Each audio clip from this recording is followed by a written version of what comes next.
Assalamualaikum warahmatullahi wabarakatuh. Alhamdulillah, wassalatu wassalamu ala rasulillah wa ala alihi wa sahbihi wa man walah, amma ba'd. Ayyuhal ikhwal akhwat rahimani wa rahimakumullah. Saudara-saudariku yang semoga dirahmati oleh Allah, kita bertemu kembali di malam Sabtu untuk mengkaji tafsir Jalalain, yaitu tafsir Al-Quran yang disusun oleh Imam Jalaluddin As-Suyuti dan Jalaluddin Al-Mahalli. Ya, pada pertemuan sebelumnya kita sudah menyelesaikan surat Muhammad, ya kan? Selesaikan? Berarti kita sekarang masuki surat yang baru, yaitu suratul Fath, surat kemenangan. Al-Fath bisa artinya kemenangan, bisa artinya keputusan, ya. Maksudnya apa kemenangan? Nanti akan kita ketahui kalau kita sudah membaca ayatnya dan tafsirnya. Dan ayat ini, surat ini ini termasuk surat Madaniyah, surat yang diturunkan kepada Nabi kita setelah hijrah ke Madinah. Jumlahnya ada 29 ayat dan turun ketika Rasulullah dan para sahabatnya di perjalanan selesai melakukan perjanjian Hudaybiyah. Jadi ini turunnya setelah peristiwa hijrah, lebih tepatnya lagi setelah para sahabat Nabi dan para sahabat pulang dari perjanjian Hudaybiyah. Di tengah jalan turunlah surat ini. Ini waktu turunnya surat tersebut. Ya, kita baca saja ayatnya. A'udzu billahi minasyaitonir rajim. Bismillahirrahmanirrahim. Inna fatahna laka fatham mubina liyaghfira laka Allahu ma taqaddama min dhanbika wa ma ta'akhkhara wa yutimma ni'matahu 'alaika wa yahdiyaka siratan mustaqima wa yansuraka Allahu nasran 'aziza. Huwallazi anzala as-sakinata fi qulubil mu'minina liyazdadu imanan ma'a imanihim walillahi junudus samawati wal ard wa kana Allahu aliman hakima. Liyudkhilal mu'minina wal mu'minati jannatin tajri min tahtihal anhar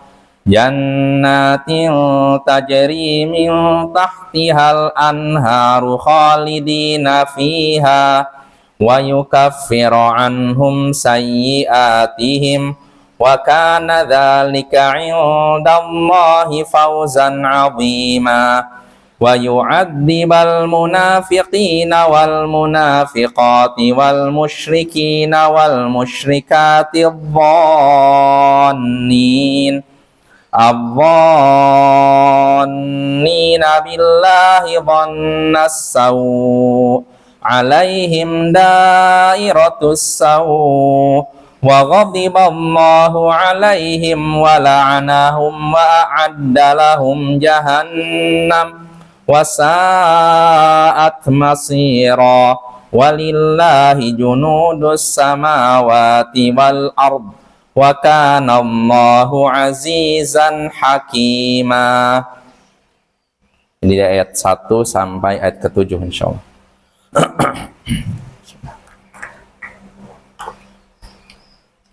Ya, bismillahirrahmanirrahim. Dengan nama Allah yang Maha Pengasih lagi Maha Penyayang. Inna fatahna laka fatham mubina. Sesungguhnya kami memberimu kemenangan yang nyata. Sesungguhnya kami memberikan kemenangan kepadamu dengan kemenangan yang nyata. Liyaghfira lakallahu ma taqaddama min dzambika wa ma ta'akhkhar. supaya Allah mengampuni dosamu yang telah berlalu dan yang belakangan, wa yutimma ni'matahu 'alaik, dan supaya Allah menyempurnakan nikmatnya kepadamu, wa yahdiyaka siratan mustaqima, dan supaya Allah menunjukimu kepada jalan yang lurus, wa yansurukallahu nasran aziza, dan supaya Allah menolongmu dengan pertolongan yang mulia, pertolongan yang mulia. Huwallazi anzalas sakinata fi qulubil mu'minin. Dialah yang telah menurunkan ketenangan di hati orang-orang yang beriman, liyazdadu imanan ma'a imanihim, supaya bertambahlah keimanan mereka di samping keimanan mereka yang sudah ada. Walillahi junudus samawati wal ard. Milik Allah lah tentara langit dan bumi. Wa kana Allahu aliman hakima, dan Allah itu maha mengetahui lagi maha bijaksana. Liyudkhilal mu'minina wal mu'minati jannatin tajri min tahtihal anhar, agar Allah memasukkan orang-orang beriman, laki-laki dan perempuan, ke surga yang mengalir di bawahnya sungai-sungai, khalidina fiha, mereka kekal di dalamnya, wa yukaffiru anhum sayyi'atihim, dan supaya Allah menghapuskan kesalahan-kesalahan mereka, wa kana dzalika 'indallahi fawzan 'azima, dan itu di sisi Allah adalah keberuntungan yang amat besar. Wa yu'adzibal munafiqina wal munafiqat wal musyrikina wal musyrikat adh-dhannina billahi dhannas sau, dan agar Allah menyiksa orang-orang munafik laki-laki dan perempuan, dan juga orang-orang musyrik laki-laki dan perempuan yang telah berprasangka buruk kepada Allah. Alaihim dairatus sau, mereka akan mendapatkan giliran yang buruk. Wa ghadiballahu alaihim, dan Allah marah kepada mereka. Wa la'anahum, dan melaknati mereka. Wa a'adda lahum jahannam, dan Allah menyediakan bagi mereka jahannam. Wa sa'at masira, dan itu seburuk-buruk tempat kembali. Walillahi junudus samawati wal ard. Milik Allah lah tentara langit dan bumi. Wa kana Allahu azizan hakima, dan Allah maha perkasa lagi maha bijaksana. Nah itu Bapak ya, dari ayat ke-1 sampai ayat ke-7. Ya, kita bahas. Di ayat pertama Allah katakan, sesungguhnya kami telah memberikan kepadamu kemenangan yang nyata. Kemenangan yang nyata. Apa maksud kemenangan nyata? Di sini Imam Al-Mahalli menyebutkan qadaina bi fathi Makkah wa ghairiha fil mustaqbal anwatan bi jihadik fathan mubina bayinan zahira. Sesungguhnya Allah katakan kami memberikan kepadamu kemenangan. Memberikan kepadamu, kepada siapa? Pada Nabi Muhammad, kemenangan. Kemenangan apa maksudnya? Maksudnya kami memutuskan kemenangan penaklukan kota Mekah dan selainnya di kemudian hari secara paksa lewat jihadmu. Kemenangannya seperti apa? Kemenangan yang nyata, jelas dan terang. Artinya di sini kabar gembira untuk siapa?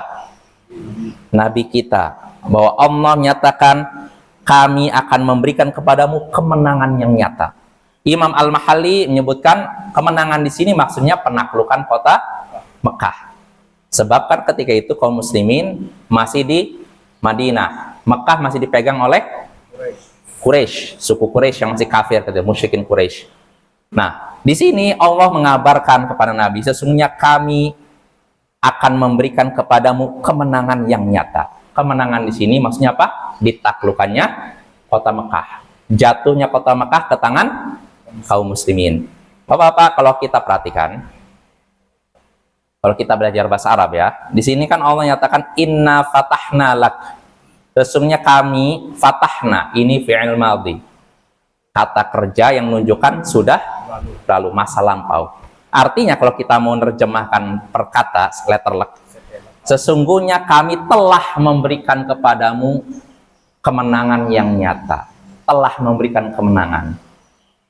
Kalau memang ditafsirkan kemenangan di sini penaklukan kota Mekah, saya mau nanya, ketika turun ayat ini, kota Mekah sudah takluk? Belum kan? Ya, makanya Di sini kata kata para ulama tafsir, Allah menggunakan kata lampau, kami telah memberikan kemenangan, untuk menunjukkan bahwa janji Allah itu pasti terwujud. Makanya menggunakan kata yang lampau, bukan kami akan. Ini kalau kita belajar bahasa Arab ya. Allah tidak menyatakan inna naftahu laka, sesungguhnya kami akan memberikan kemenangan. Tapi Allah menyatakan sesungguhnya kami telah memberikan kemenangan. Maksudnya apa? Di sini menggunakan kata kerja lampau untuk menunjukkan bahwa janji Allah itu pasti terlaksana, pasti terwujud dan tidak mungkin terluput, tidak mungkin meleset. Beda dengan kita Bapak ya. Kalau kita berjanji, oh, nanti saya besok akan datang menghadirin, ternyata besok sakit tidak datang, atau sayanya pergi kemana, ya tidak. Tapi kalau Allah janji, apakah mungkin tidak ditepati? Pasti ditepati kan? Nah ini kalau kita menafsirkannya dengan penaklukan kota Mekah. Walaupun Imam Al-Mahali menyatakan sesungguhnya kami menetapkan penaklukan kota Mekah dan selainnya di kemudian hari secara paksa lewat jihad. Artinya diserahkannya dengan paksa, artinya apa? Dikepung. Karena kita sudah tahu ketika itu 10.000 pasukan kaum muslimin mengepung kota Mekah dari berbagai penjuru. Ada perlawanan tapi tidak berarti, dihabisi oleh Khalid bin Walid dan beberapa sahabat, sehingga akhirnya kaum musyrikin ya ketika itu orang-orang Quraisy udah ngerasa nggak mungkin menang gitu. Karena apa? Pertempuran yang lalu orang musyrik jumlahnya banyak, orang muslim ini lebih sedikit, bahkan jauh lebih sedikit. Mereka kalah orang musyrik kan. Perang Badar kan, 313 lawan 1000. Kaum muslimin 313, kaum musyrikin 1000. Siapa yang menang? Muslimin. Begitu juga perang-perang berikutnya. Nah, sekarang kondisinya yang mengepung kota Makkah pasukan muslimin lebih banyak daripada orang-orang musyrik Quraisy. Mereka mulai berpikir, kalau jumlah mereka sedikit saja kita kalah, apalagi kalau jumlah mereka banyak. Makanya mereka udah nggak berkutik, akhirnya mereka pun tunduk nerima ketika Nabi mengepung kota Mekah. Nggak ada perlawanan sama sekali. Sempat ada perlawanan tapi dihabisi oleh Khalid bin Al-Walid. Setelah itu mereka pun membiarkan Nabi masuk. Bahkan Nabi ketika itu dalam posisi pemenang kan. Nabi mengumumkan siapa yang ingin selamat masuk ke Masjidil Haram, masuk ke rumah masing-masing, masuk ke rumah Abu Sufyan, sahabat Abu Sufyan, bapaknya Muawiyah kan. Nah ketika itu udah orang musyrikin Quraisy nggak berkutik. Mereka pun sebagian berkumpul di Masjidil Haram, duduk di bawah.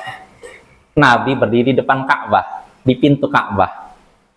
Maka Nabi bertanya kepada mereka, ma tarawna anni fa'ilun bikum? Menurut kalian apa yang aku lakukan terhadap kalian? Artinya Nabi ketika itu posisinya sebagai pemenang kan. Orang-orang Quraisy tertunduk, nggak bisa apa-apa mereka, dalam posisi kalah gitu. Nabi bertanya, apa pendapat kalian? Apa yang akan aku lakukan terhadap kalian? Maka mereka pun berkata, khairon, engkau akan melakukan kebaikan karena engkau adalah saudara kami yang mulia dan anak saudara kami yang mulia. Karena bapaknya Nabi adalah orang dari Quraisy juga kan. Nabi pun dari Quraisy juga kan. Jadi mereka mengharapkan hubungan kesukuan itu melunakkan hati beliau. Jadi kami mengharapkan kebaikan Anda karena Anda ini saudara kami yang mulia dan anak dari saudara kami yang mulia. Maka Nabi ketika itu menyebutkan, fa inni aqulu lakum kama qala Yusuf li ikhwati. Sesungguhnya aku akan mengucapkan perkataan kepada kalian sebagaimana ucapan Yusuf kepada saudara-saudaranya. Kita tahu kan, Nabi Yusuf kan disakiti oleh saudara-saudaranya kan. Nah, suatu hari Nabi Yusuf jadi pejabat penting. Saudara-saudaranya yang pernah memasukkan beliau ke dalam sumur datang minta-minta, ngemis-ngemis. Dalam keadaan mereka tidak mengenal beliau, tapi beliau kenal mereka. Lalu diingatkan, ma fa'altum Yusuf wa akhihi id antum jahilun. Setelah mereka minta-minta, apa yang kalian lakukan terhadap Yusuf dan saudaranya? Mereka kaget, loh kok dia bisa tahu Yusuf dan saudaranya? Bunyamin kan, loh kok bisa? Maka mereka pun berkata, anta Yusuf, apakah engkau ini Yusuf? Apakah anda ini Yusuf? Maka Nabi Yusuf berkata apa? Ana Yusuf, wa hadza akhi qad manallahu alaina. Aku adalah Yusuf dan ini adalah saudaraku. Keluarlah Bunyamin dari dalam, inilah saudaraku. Allah sudah memberikan karunia kepada kami. Innahu may yattaqi wa yasbir fa innallaha la yudhi'u ajral muhsinin. Sesungguhnya siapa yang bertakwa dan bersabar, maka sungguhnya Allah tidak akan menyia-nyiakan pahala orang yang berbuat kebaikan.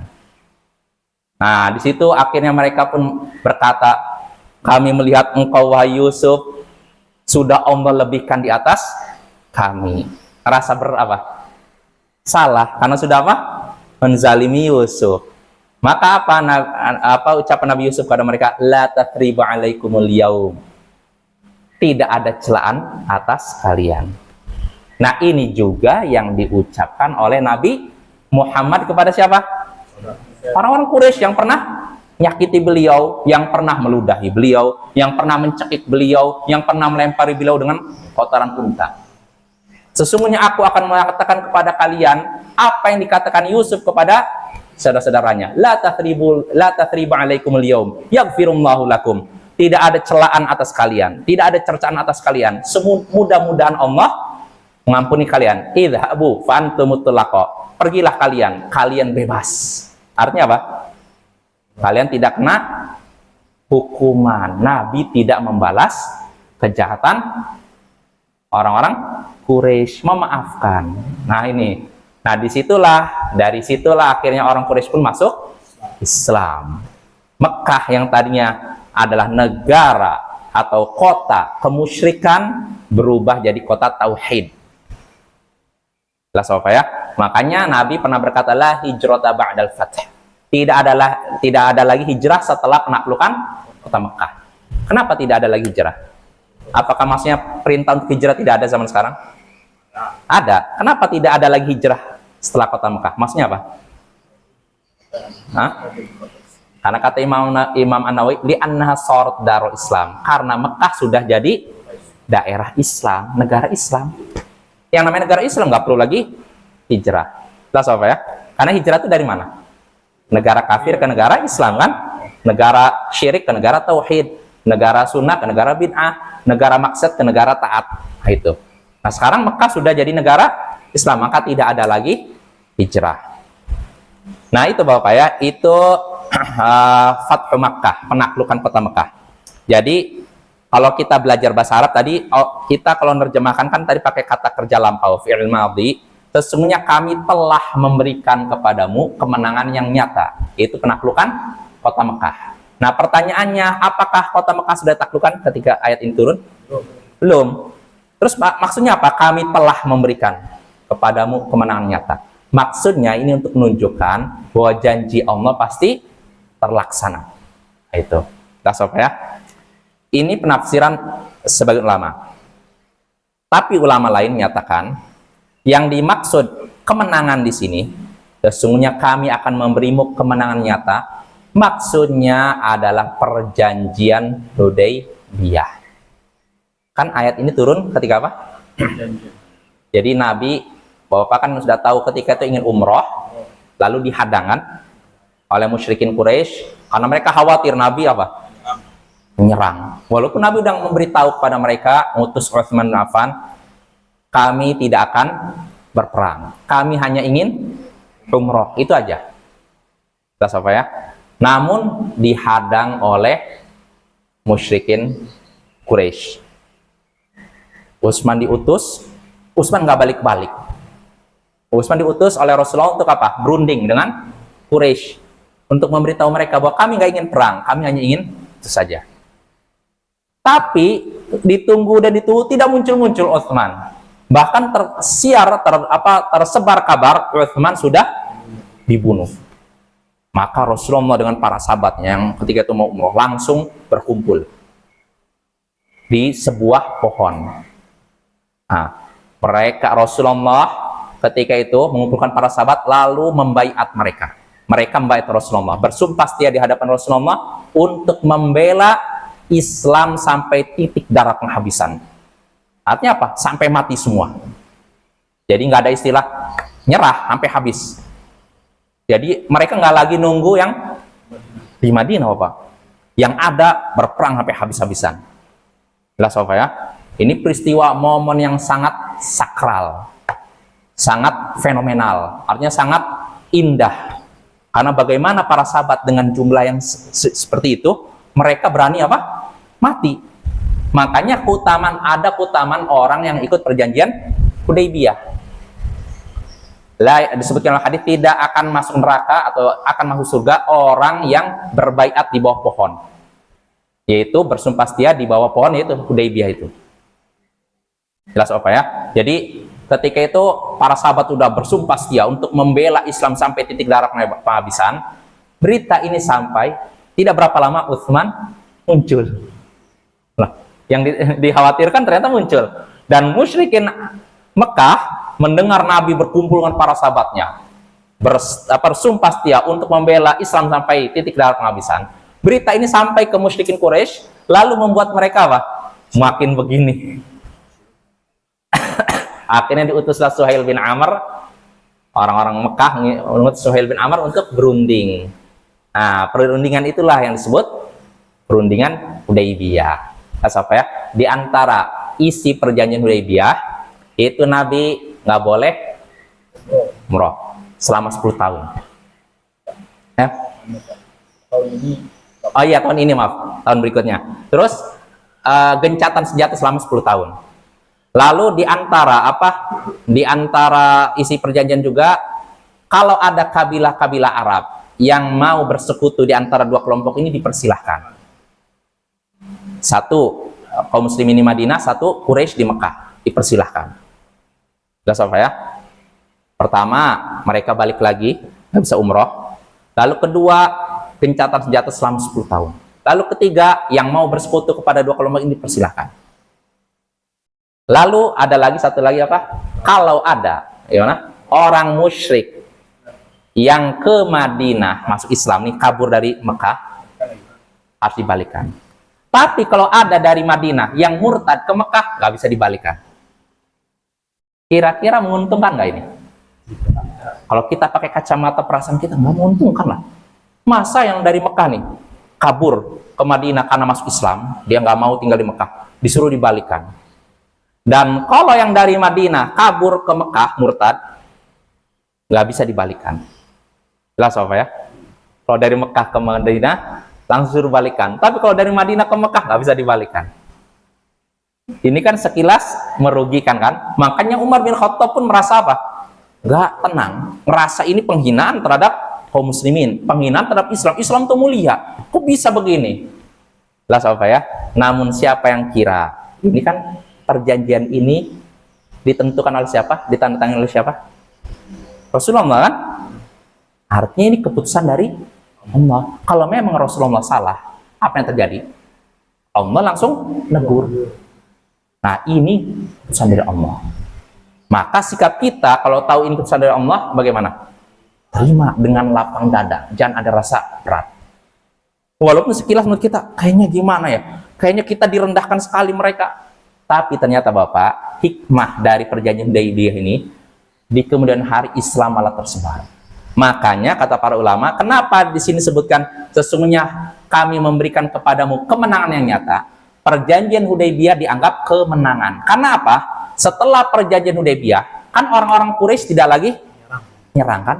Artinya apa? Kaum muslimin bebas dakwah di semua tempat di Arab, Jazirah Arab, termasuk di sekeliling kota Mekah. Bayangkan. Jadi akhirnya beliau dakwah. Nah, dari hasil dakwah ini berapa tahun?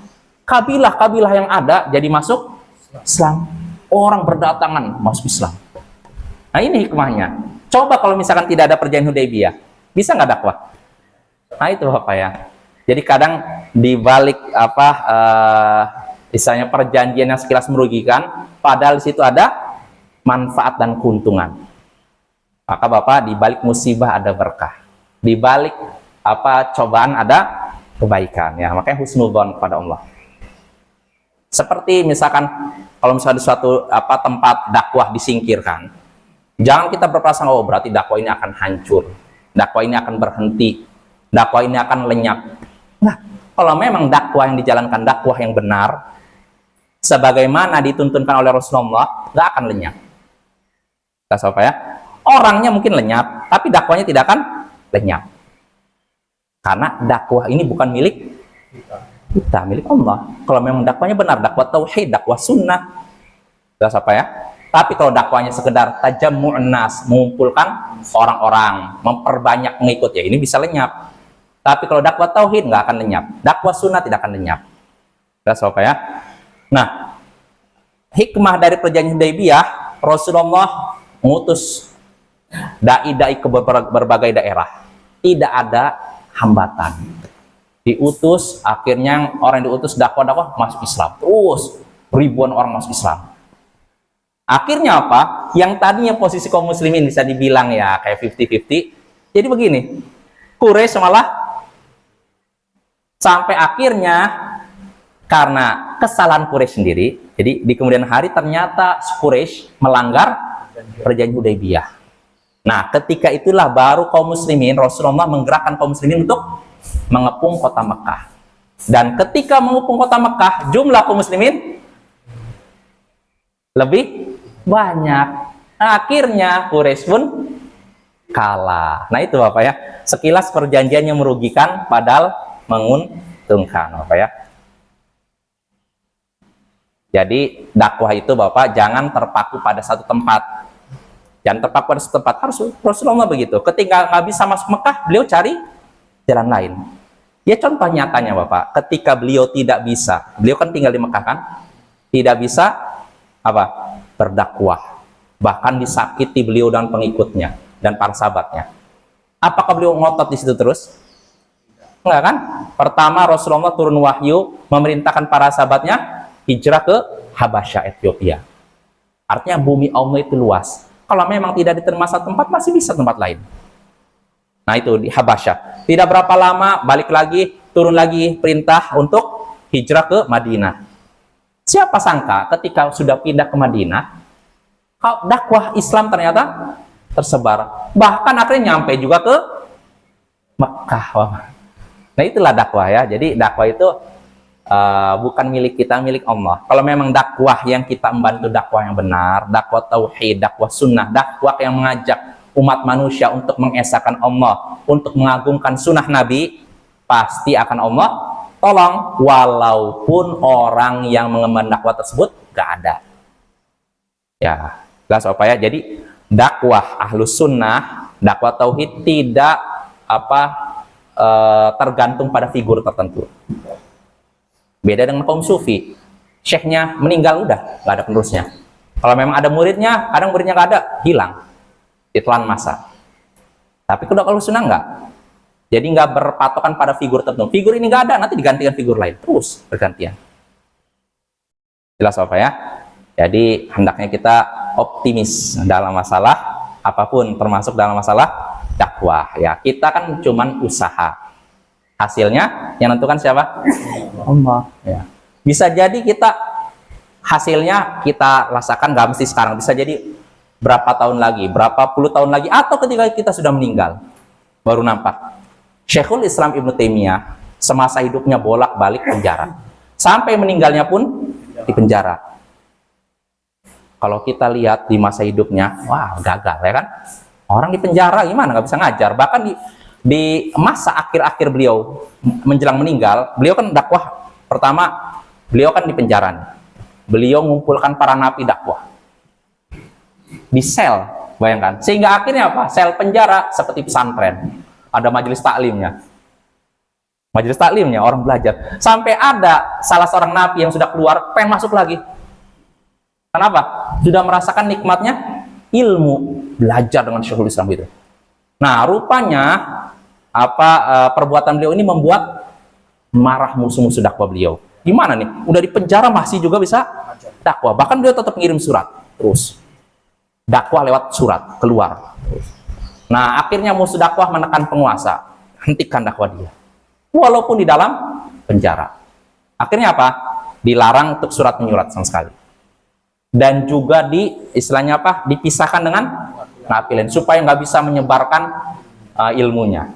Akhirnya apa yang beliau lakukan? Sudah beliau menghabiskan waktunya dengan baca dan baca Al-Quran. Terus sampai beliau pun meninggal dalam keadaan membaca firman Allah Ta'ala dalam surat Al-Qamar, innal muttaqina fi jannati wa nahar fi maq'adi sidqin 'inda malikin muqtadir. Sesungguhnya orang-orang bertakwa akan berada dalam surga dan sungai-sungai yang indah, yaitu di tempat yang fi maq'adi sidqin, tempat yang benar di sisi Tuhan yang maha berkuasa lagi maha menguasai. Nah, ini surat terakhir yang beliau baca, ayat terakhir, lalu beliau meninggal. Syekhul Islam Ibnu Taimiyah. Beliau menghatamkan Al-Quran berpuluh-puluh kali dalam penjara di akhir hayat beliau. Nah, artinya bahwa Pak, Syekhul Islam Ibnu Taimiyah di masa hidupnya penjara berulang kali, disiksa. Kalau kita ngelihat kacamata kita sistematis, apa istilahnya, matematis, gagal dakwahnya, ya kan? Tapi siapa sangka setelah beliau meninggal, dakwah beliau tersebar kemana-mana. Bukan cuma itu, ketika beliau meninggal di mana? Damaskus. Ketika itu yang menyolatkan ribuan orang. Para ulama menyatakan nggak ada dalam sejarah jenazah yang disolatkan oleh ribuan orang kecuali dua ketika itu. Pertama Imam Ahmad ketika meninggal di Baghdad, kedua Syekhul Islam Ibnu Taimiyah. Ribuan orang mengantarkan jenazah beliau. Padahal ketika hidupnya penjara, keluar penjara, keluar penjara. Tapi ketika meninggal Allah tampakkan kemuliaan beliau. Dan setelah meninggal karya tulis beliau menyebar di mana-mana. Nggak bisa dihentikan Bapak ya.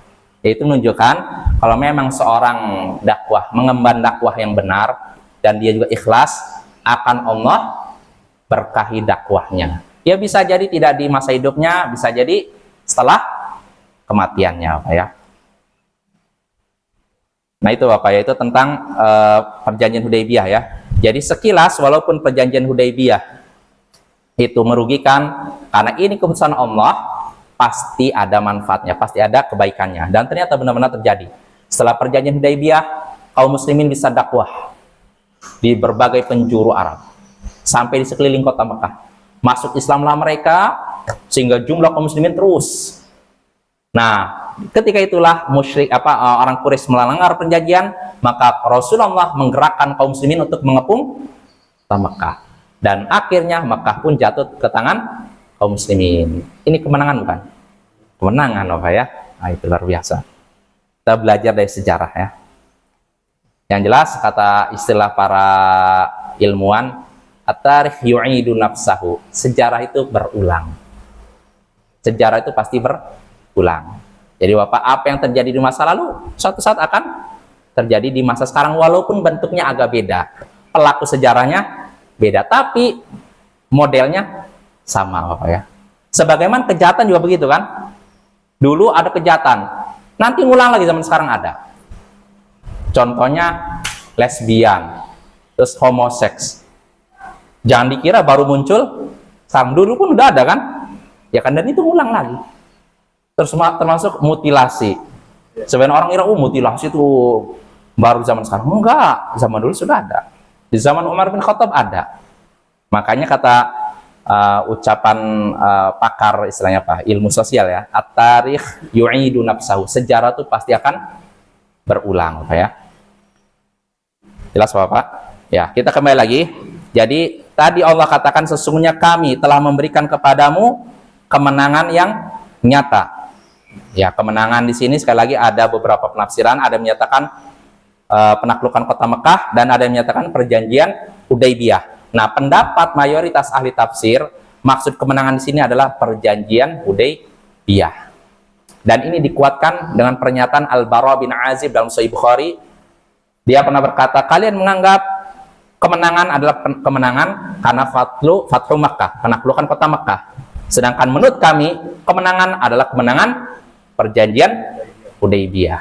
Nah, ini pendapat yang kuat. Ya, Allahu a'lam, dan ini pendapat mayoritas ahli tafsir. Ya. Nah, kita kembali lagi. Sesungguhnya kami telah memberikan kepadamu kemenangan yang nyata. Kemenangan nyata, tidak samar Bapak ya. Liyaghfira lakallahu ma taqaddama min dzambik, supaya Allah mengampuni dosa-dosamu yang telah berlalu, wa ma ta'akhkhar, dan juga dosa-dosa yang akan datang. Supaya Allah mengampuni dosa-dosamu yang berlalu dan yang akan datang. Maksudnya apa? Kata Imam Al-Mahalli, bi jihadik, supaya Allah mengampunimu lewat jihadmu.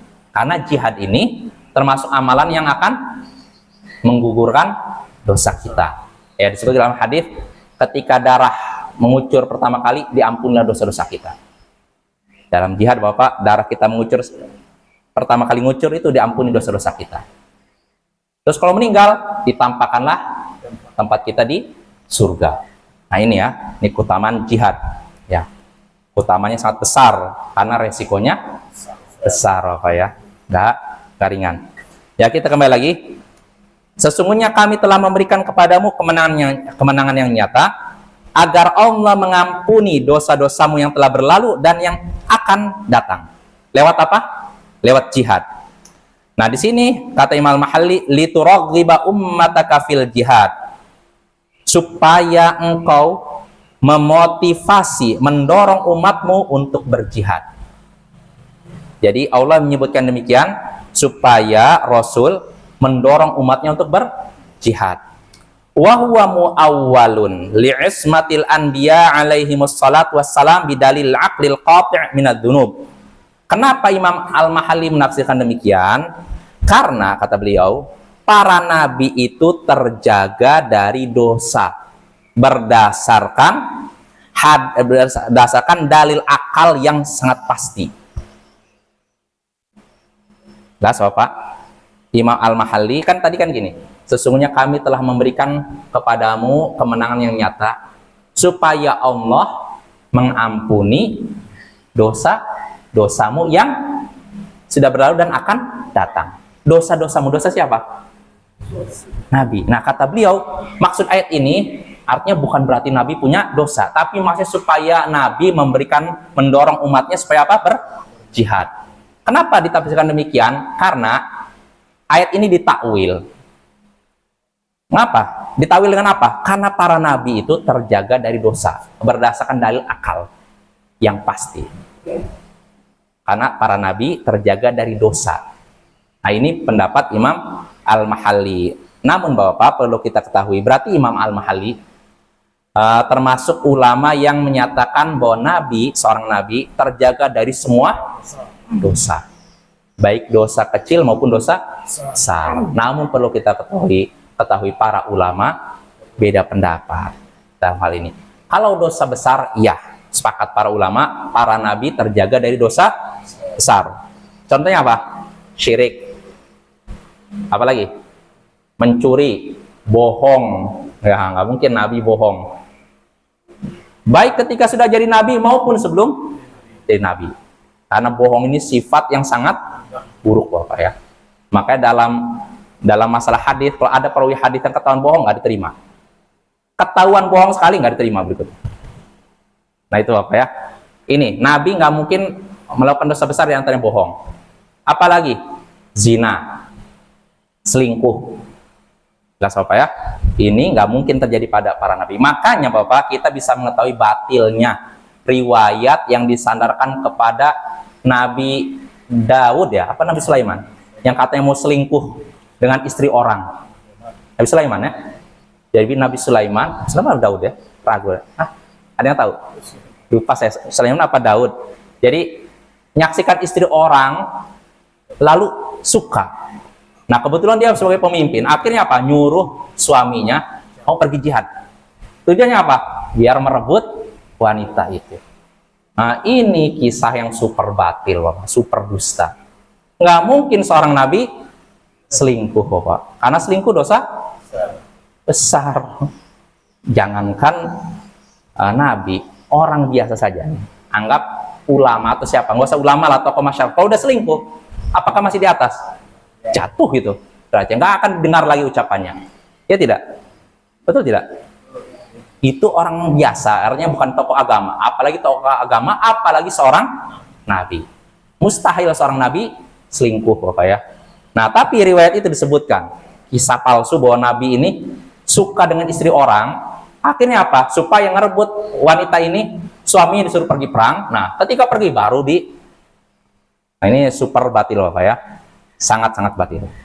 Nah itu Bapak. Jadi para ulama sepakat para nabi tidak mungkin melakukan dosa besar. Sepakat ini. Adapun dosa kecil, nah ini terjadi perbedaan pendapat. Pendapat sebagian ulama diantaranya pendapat ini, kalau nggak salah Imam Asy-Syafi'i juga, pendapat Imam Al-Mahalli, dosa kecil juga tidak mutlak. Tapi mayoritas ulama berpendapat bahwa para nabi mungkin melakukan dosa kecil, mungkin. Tapi ada tapinya Bapak, tidak terus-menerus dan segera tobat. Nah ini beda dengan kita kan, melakukan dosa kecil terus ya. Selama belum ditegur terus-menerus. Kalau nabi enggak, ketika melakukan kesalahan langsung tobat. Jelas Bapak ya. Nah jadi ada dua pendapat, mayoritas ulama berpendapat mungkin, tapi tidak terus-menerus dan segera bertobat. Maka kalau kita ngikutin pendapat Imam Al-Mahalli, mutlak nabi tidak melakukan dosa baik besar maupun kecil. Makanya ayat tadi ditakwil. Jadi maksudnya apa? Bukan berarti nabi punya dosa, tapi maksudnya apa? Allah menyuruh nabi supaya menyuruh umatnya apa? Jihad, supaya mereka diampuni dosa mereka. Nah, ini pendapat Imam Al-Mahalli, namun pendapat ini dikritik ya. Pendapat yang benar sesuai lahiriah ayat. Dan maksud dosa di sini maksudnya apa? Dosa kecil, bukan dosa besar. Jelas Bapak ya? Nah insya Allah ini pembahasannya agak panjang Bapak. Insya Allah akan kita bahas pada pertemuan berikutnya. Udah bisa? 3 menit lagi. 3 menit. Ya udah. Karena pembahasannya panjang Bapak ya. Insya Allah kita lanjutkan pada pertemuan berikutnya. Kita sampai firman Allah Ta'ala, sesungguhnya kami memberikan kepadamu kemenangan nyata agar Allah mengampuni dosamu yang telah berlalu dan yang akan datang ya. Sallallahu ala nabiyina Muhammadin wa ala alihi wa sahbihi ajma'in. Wa akhiru da'wana anil hamdulillahi rabbil alamin. Assalamualaikum warahmatullahi wabarakatuh.